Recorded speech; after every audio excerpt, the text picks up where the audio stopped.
So here's one of my favorite things about the title. Yeah. Is that I cannot for the life of me figure out which one is which. And I love that they are almost, the two words are kind of interchangeable. Hi, my name is Jemma Alix Levy, and I am the director of Sense Sensibility at the American Shakespeare Center's Blackfriars Playhouse. Hi, my name is Doreen Bechtol, and I am the movement consultant at the American Shakespeare Center.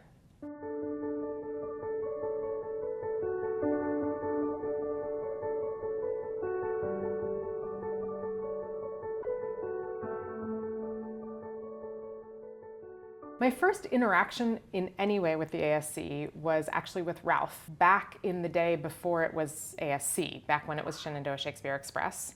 So I met Ralph before I was ever here. I only came here for the first time when I was looking at graduate programs and I was looking at Mary Baldwin. And the reason I was interested in Mary Baldwin is because of the connection to the American Shakespeare Center, because like you, I was sort of an odd graduate student. In that I was already a grown-up with a family and a career and a house and a theater company at that time. And Jemma and I were in grad school together at the same time at Mary Baldwin, both coming back. Jemma, you were pregnant too. I was remember you too. Sitting with your baby out here and feet up and in class and taking notes. It was fantastic. I think in those early days we were sort of doing a lot of the theater. The performance was maybe a bit different in the early days.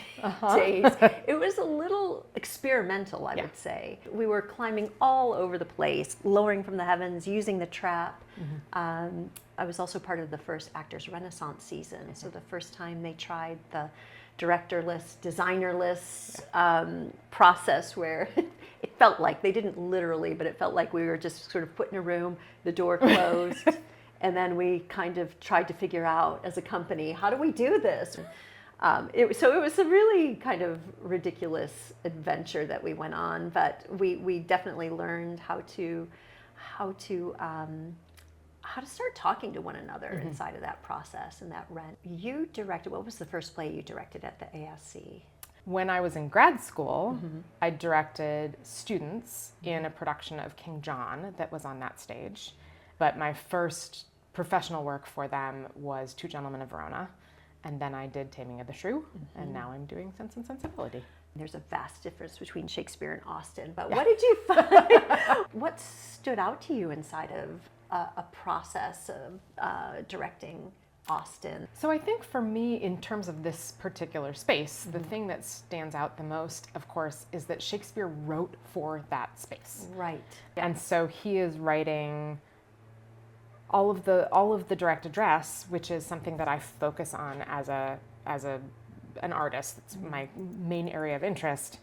All of that direct address is written into the script. And even though this version of Sense and Sensibility was written for / adapted to the Blackfriars specifically, it's still working with a base text that is not written for that at all.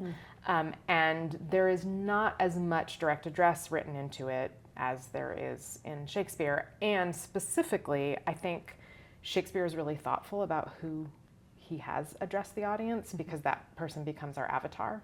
So in Hamlet, he wants us to feel for Hamlet, so Hamlet's the one who talks to us the most, but he also makes Claudius talk to us. And then in Richard III or in Othello, you have the bad guy talks to us, and so we have Richard III talks to us, or Iago talks to us, so that we have this connection to those characters. And I think he does that on purpose. Whereas I feel like Sense and Sensibility, there's a bunch of scattered direct address among most of the characters, but the person who has the least of it is Eleanor, and she's the one I want to be our avatar. So I think that for me was the biggest difference, was trying to figure out how to make that connection between the audience and the characters. But also, I think, in terms of, and this relates directly to the movement process, because you and I talked about this a bunch at the beginning, Shakespeare, we feel very comfortable putting it in a different time period, putting people in different costume periods, making it feel super contemporary, whereas Austen is Austen. And you don't change the time period of Austen. We first talked about, okay, how do we bring a more contemporary feel into this? But Austen was resistant to contemporary, the language, the movement, the way. I remember one instance where we said, okay, greetings. The greetings are part of the social etiquette, the manners would be a bit more formal, a bit more complex. And we said, okay, well, what's the contemporary version of that? And really, it's a handshake or a hug or It's a this. Or a this. and it felt like, I remember you saying, but that requires us to close distance. Mm-hmm. And the beauty of the Regency era greetings is that you can do them at a distance and still retain the formality. And it seemed to be the actors were doing it. They were leaning into it anyway. They were really, their bodies were resistant to going contemporary. We practiced, so I had a couple sessions with the actors where we learned bows and curtsies, and we walked and we sat and we touched hands and we took arms and walked about the room and we did all sorts of things, and then we tried to do the contemporary version of, and it's really interesting, even in that scenario, I think people felt more comfortable in the Regency era. Mm-hmm. And, you know, thinking about it, that maintaining distance, I didn't think about it at the time, but I think that's also fuels the play in terms of its restraint. Mm-hmm. Or the feeling of not being able to touch. Yeah. So that distance maybe also seems really important in this play. Or not only maintaining distance, but then when do you break it? And that seemed to be the thing that, the hook for the actors that they were able to figure out. Yeah. Corrie Green playing Marianne Dashwood in particular, her character was, so we put them kind of on a spectrum of who's the most informal to the most formal. And she was pretty informal. And for Corrie, that meant she could touch more. She could come up and hug a person or take someone's arm in a way that Eleanor, her sister, absolutely that would be uncomfortable. Uncomfortable. And I think that's nice because Marianne is the youngest character, which also means that our youngest audience members are more likely to see her as their avatar and to relate to her. And so the fact that her movement and her style of interacting with people looks more like what they are doing with their friends, I think that that's really helpful in terms of sort of breaking boundaries between those audience members and the play. Because the people who are in our audience who are older, who know the story well, are going to understand better why Eleanor is so upright or why people are not touching each other more frequently. Whereas the younger audience members may not have that background knowledge yet. And so having a character for them who feels more like their age and who also behaves more like they do, I think is really helpful. Yeah. I also think that there's something about the distance, as a director, there's something about the distance that actually helps me also in terms of filling that space. Because I think one of the things that we forget, that because as an audience member that space feels so intimate, you forget how big that stage really is. And the fact that people are keeping more distance between themselves helps to spread the people out, so you get these pictures that look different. And that's, I think, very difficult for doing contemporary plays on that stage where everybody sort of wants to be in each other's face. And it's like, oh, but that's really tiny and there's just a dot on stage and the audience is like, what am I looking at? It's a dot.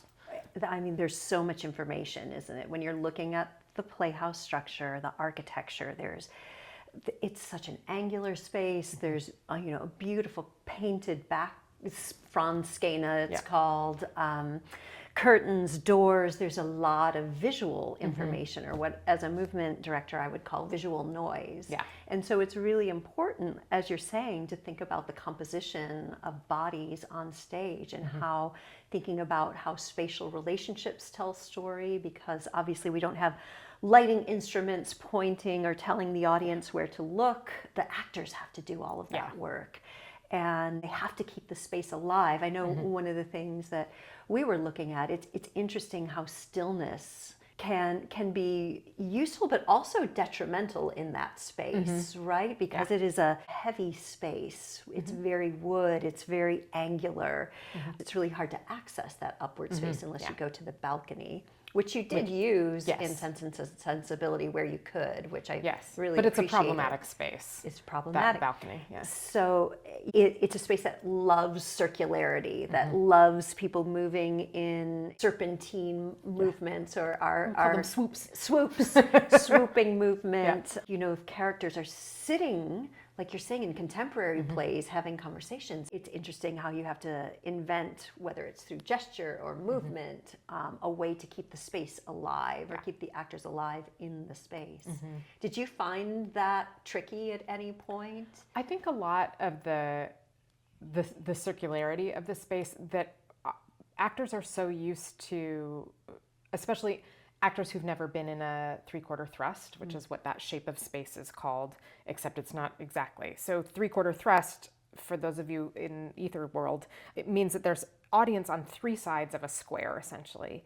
And you have to move differently in that space. And most actors are used to being in a proscenium space, which means that there's only audience on one side of the stage. And for a proscenium, you always want to be facing that audience. And one of the tricks to suddenly putting people into a three-quarter thrust situation is that they can turn in different directions that they are not expecting to be able to turn. And you almost always have your back to somebody because there's audience on three sides. And they're used to trying to avoid that. So they are constantly sort of turning themselves in these weird directions. And that swooping helps keep a face to multiple sides of the audience when you're leaving, for instance, if you are doing an exit or if you're making a big cross around the stage. And I found that a lot of the actors really did not want to do that because they felt like they were turning their back to so many people. And it's like, yes, but you're turning your front to more people, so please do it anyway. And I think that that is one of the big challenges of that space, is making sure that you aren't forgetting the people sitting on the sides or the people sitting on the stools on the stage, that you are acknowledging them and encouraging them to think of themselves as in the play with you, as opposed to watching a play and therefore invisible. You're reminding me one of my favorite moments in terms of the using the space, and it wasn't direct address, but this talking to the audience that we were referencing earlier. It's when Marianne is talking about, and you'll remember the lines. I won't remember the lines, but she's talking about the castle. She's seeing the castle. I never remember the lines. You don't remember the lines? I don't know any lines in any play I've ever directed. Because I paraphrase everything. Yes. So I'll just be like, where you tell him that you're going to go do the thing. Right. And that's about as much as I've got. Okay. Yeah. Okay. So neither one of us are going to remember great. the lines. But she's talking about Marianne is seeing the castle. Oh.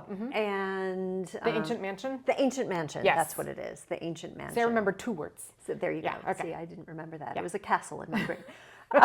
But she references that and asks questions. It's this mysterious space.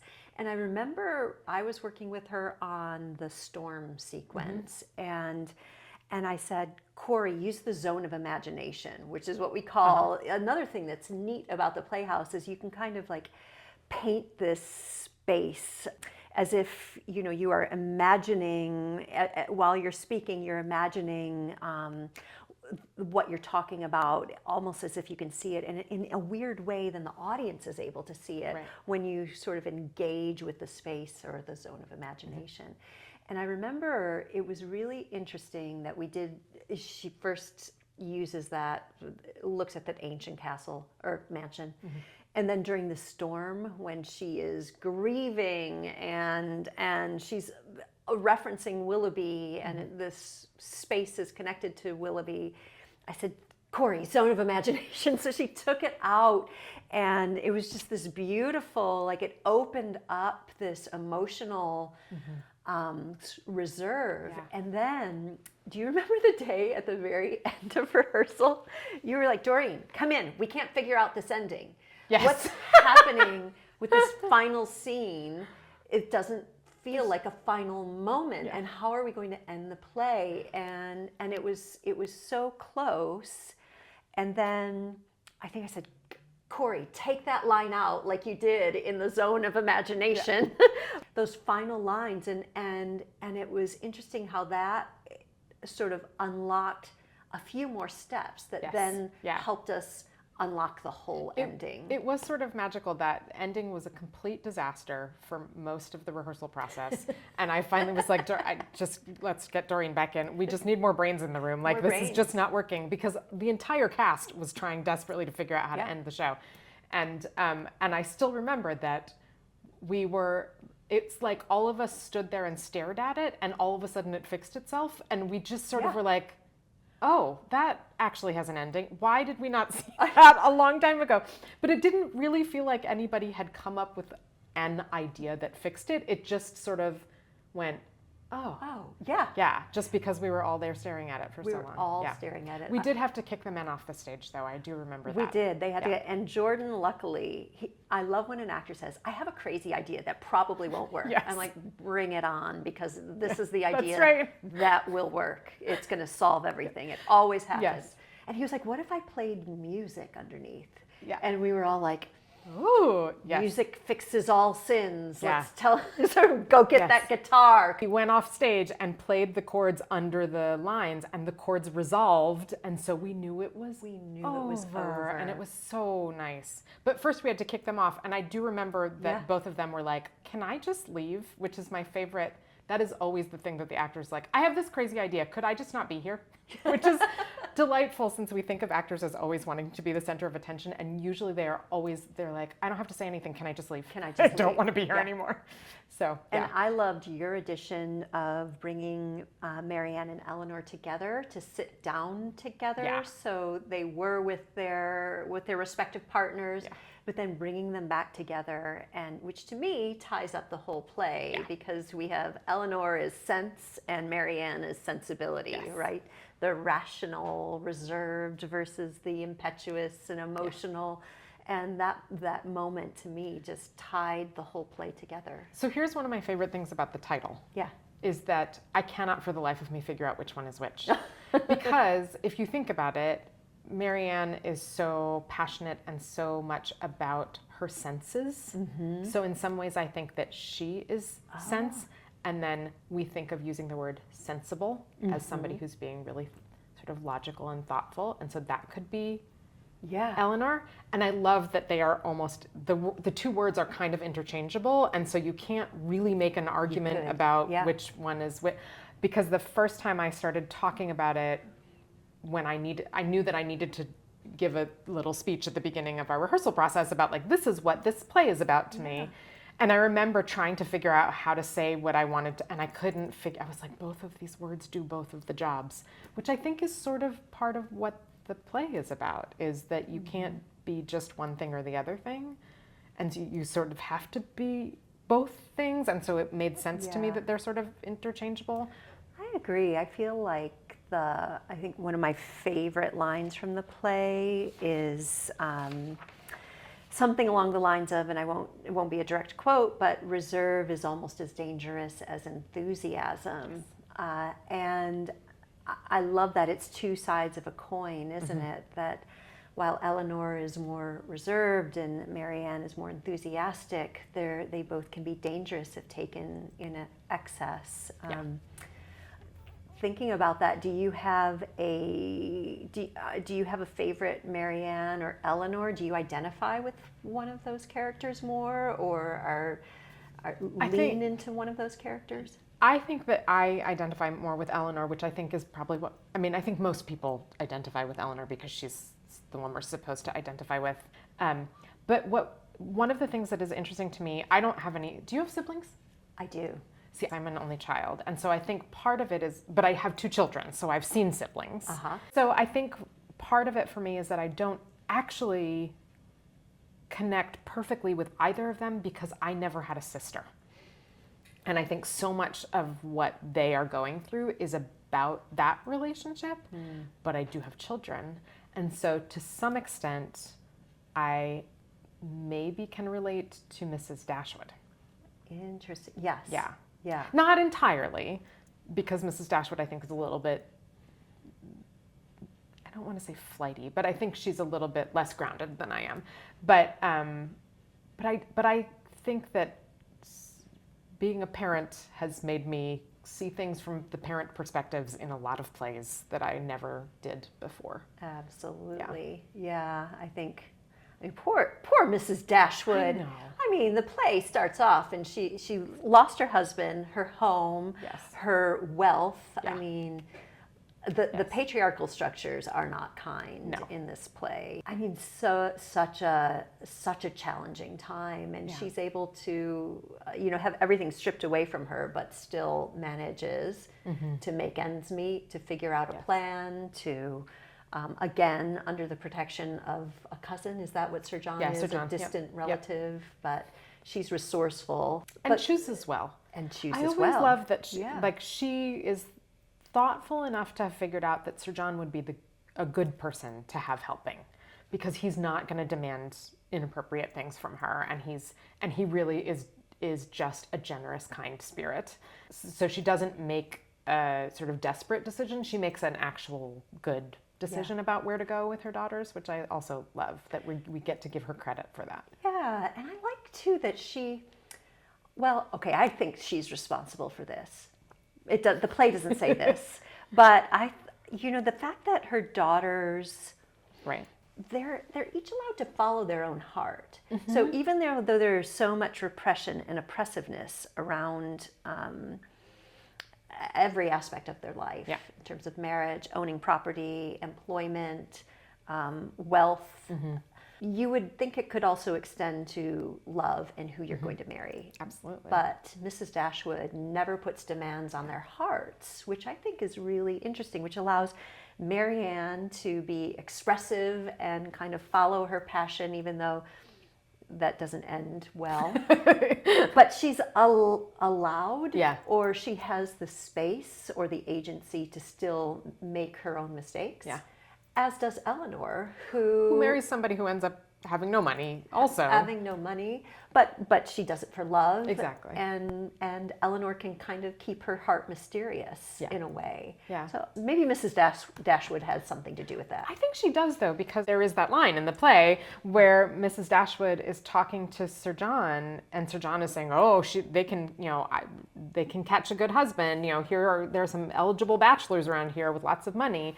And she says to him, I don't think any man here, no matter how much money he has, needs to worry about being caught by my daughters because I didn't raise them that way. So she clearly, there was an effort made there. Yeah. Yeah. And that's interesting because we also have this example of Fanny and John Dashwood of there's the marriage. They have all the money, they have all the wealth, they have the property, but it doesn't seem like it's it's not a friendly marriage, is it? Or it's not friendly to each other. Friendly to each other, but it doesn't feel, there's a conversation. Fanny she's the dominant personality. She calls the shots. Yes. But that's interesting for women in this period who definitely use the patriarchal structure in order to make their way through. I mean, there's a good example of someone who's using resourcefulness, but she's sort of portrayed as the antagonist, isn't she? Because she's taking so much away from the family. Yes. But she's also maybe just a product of her situation, too. Yeah. Yeah. I put more, she's portrayed as pretty awful, but I put more blame on John. Because he lets that happen. He's the one whose father says in his dying breath, he says, make sure you take care of your stepmother and sisters. And he says, I will. And then he absolutely doesn't. Totally capitulates to anything that she... exactly.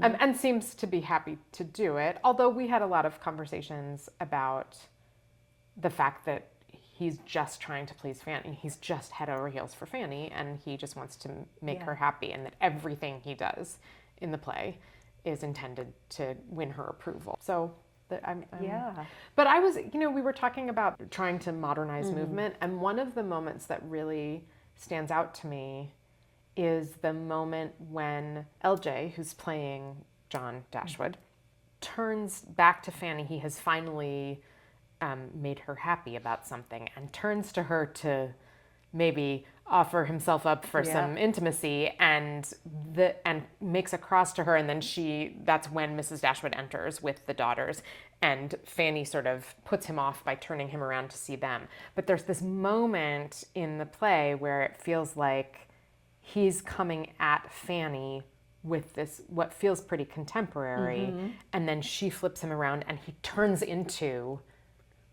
this sort of more staid, more period positioning. And that was a place where it felt like the informal really did parallel more contemporary movement, and the formal paralleled more historical movement. I think that you're right, that where there were instances when we did go informal, and they were few and far between. Yes. They did happen, but they were few and far between.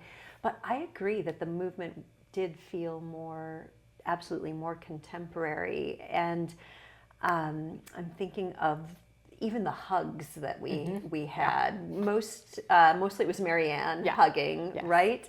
But you think about costumes in that period would not raise your arm up this high, so everything was much more restrained. I mean, a lot of the restraint came from the clothes that the people were wearing. And so it's interesting that we were able to sort of break those rules, even though we are dressed in period, but it's costumes, so it's not obviously you can going to restrict your movement. Make adjustments. One of my favorite moments is Geoffrey playing Sir John, the way he treats his coattails. Yes. So, we talked about in this period, you don't sit on your coattails, you have to move them. You can move them in, various ways. And he turned it into a character behavioral, like that I think for me was the pop of Sir John, that was very ostentatious and really flipped. I mean, he made a meal out of those coattails. So did LJ as John Dashwood. He had whoop, that was very sort of, but it was really fun to, as soon as they got those costume pieces, that all of the men went, oh, here's a thing I can do. But they all, I felt like, did an excellent job of figuring out how to pull their two characters apart, often through movement, through, I loved Raven. Her Lucy was just the most boisterous, effervescent, versus Fanny, the more severe. Yes. And Komi's big shift was an age shift, and you did a lot of, that was a huge piece of your work in this, was to help us figure out how to make Komi, who was playing a young man in Willoughby, and who himself is a relatively young man, and then had to play this, on his deathbed dying old man. Yeah. Can you talk a little bit about about that process? One of the first things we talked about was creating the ailment. So what does the cough feel like, and how long have you been coughing? How does that affect your lungs? Then thinking about the toll that's taken on your body. How does the body hold up after, maybe it's been weeks and weeks of coughing, and so we figured out his physicality really around the ailment, and then it was a process of, it was almost like storytelling, because we had to move from, you're just, now we have this character who's sick, but now we have to move into, you are the father figure of this family. And so I talked to Komi about that, and I said, even on your deathbed, and let's imagine that you have 7 breaths left. Let's just imagine that. What is the most important thing to you? It's to take care of your wife and your daughters.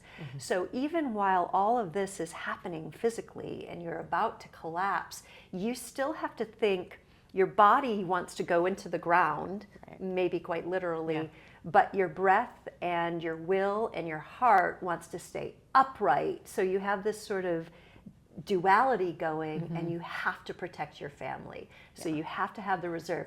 And so we came up with this move where his son John wasn't really paying attention. He was like, let's just get you into bed. Come on, it's okay. And so we added that, where Mr. Dashwood, Komi, grabbed him by the scruff of the neck and was like, listen to me. You have to make me this promise.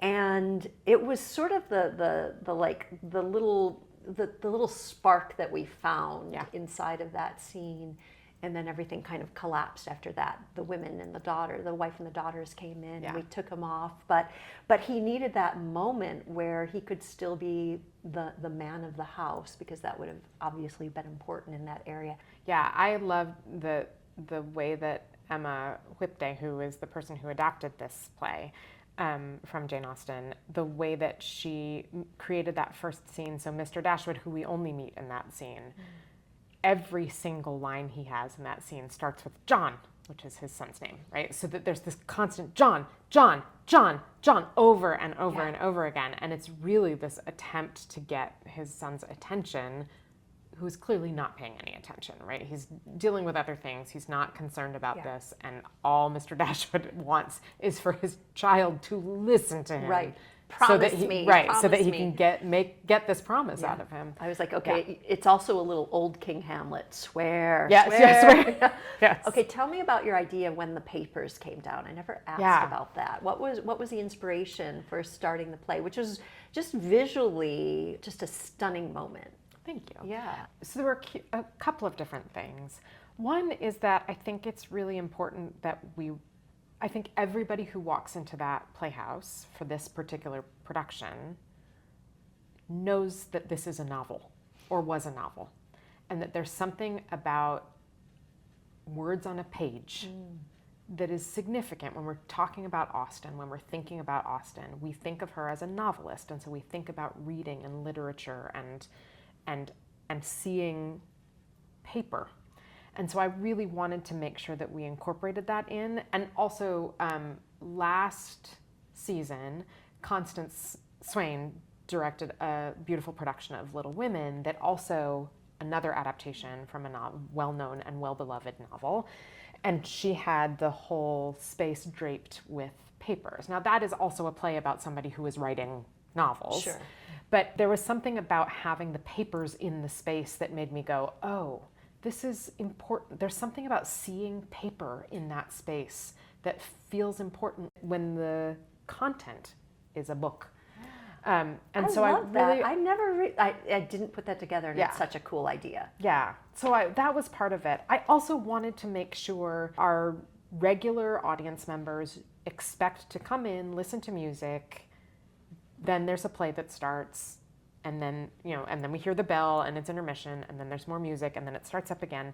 And I wanted to make sure that we could really have a moment that started the play. Yeah. I think that often one of the things that gets lost in that sort of flow is and now we begin.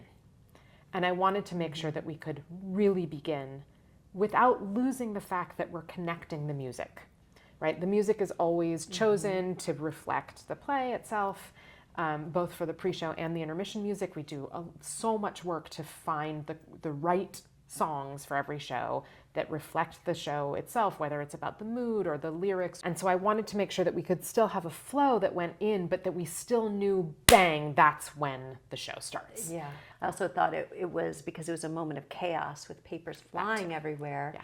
And that, to me, really supported that first opening scene of something, John's, his name is John too, isn't it? Yes, they're all named John. That his world is starting to fly apart, that he's losing his ability to hold the world together. So I love how and everyone has to pick up the pieces from there. Yeah. Yeah. It's really also cool. It's also a really hard, because I wanted to find the joy in the play, and I think that that's a much more interesting, it's more fun for the audience to find the joy in the play than to just weep through something. Also, we were just closing King Lear, which is the weepiest of weepy plays. Yeah. So I was like, we don't need more of that. But the first scene of that play is an absolute tragedy. It is literally, the play starts with the patriarch, a beloved patriarch, dying almost on stage, and leaving his beloved family, most of them, destitute. And so it's a really hard way to begin. Yeah. So there's also something about that explosion of papers and that chaos that in some odd way lightens that moment. It's not funny at all. You still know that something awful has happened. but there's something about this flurry of stuff on stage that allows everybody to enjoy the surprise of it and to sort of go and be involved right away without having to just sink into deep, dark depression from the get-go. Yeah. And that was also important because as soon as that scene is over, we are in a relatively joyful place.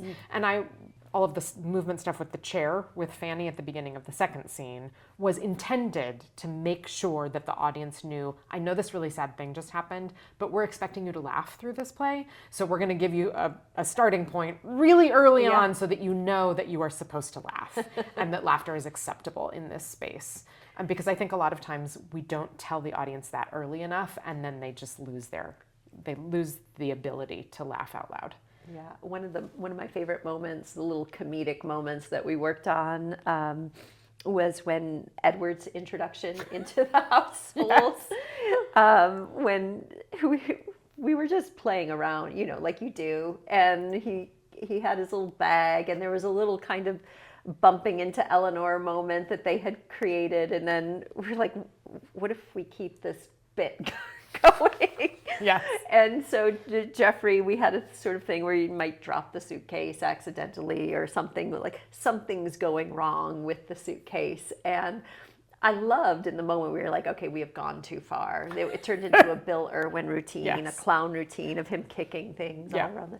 But then in production, I was really pleasantly surprised that he was able to take that initial more zany, just playful bit that we were messing around with in rehearsal, and he brought it back in, but in a much more reduced with the handles of the bag he was playing with, and it just, like you say, it taught the audience that we can laugh. It taught the audience that this world, even though it's prim and proper and mannered, that there's an ability to be vulnerable or to not do it right, to get it wrong, and that maybe that's a really endearing quality and something to be valued. I also think we don't see that in the film version. There's a million film versions of Jane Austen, and everybody follows the rules perfectly all the time. Yes.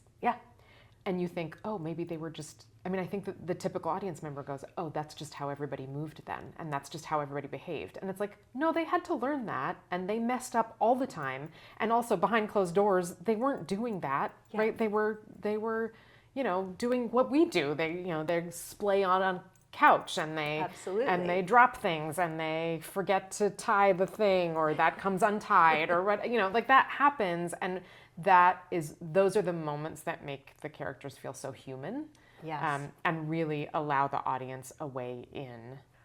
Woe to the actress that has to get down on the ground in those skirts. Oh, good gracious. Because you have layers and layers of things underneath, and trying to stand back up is always a hunt for the floor, and it's so easy to step on your skirts, and that always feels awkward. But I remember saying, it would happen to the people in the era. So, if it happens to you on stage, don't think that anything is wrong. Just deal with the problem as a human being would deal with the problem, and keep moving on, because it's just something that, like you say, it's normal human behavior, navigating the world of petticoats and corsets. And I also think that our audiences love it when, I know this is a terrible thing to say, but they love it when things go wrong on stage and they get to see the actors having to deal with it. It's fun. It's one of the joys of live theater is to see, well, how do they deal with that particular kerfuffle?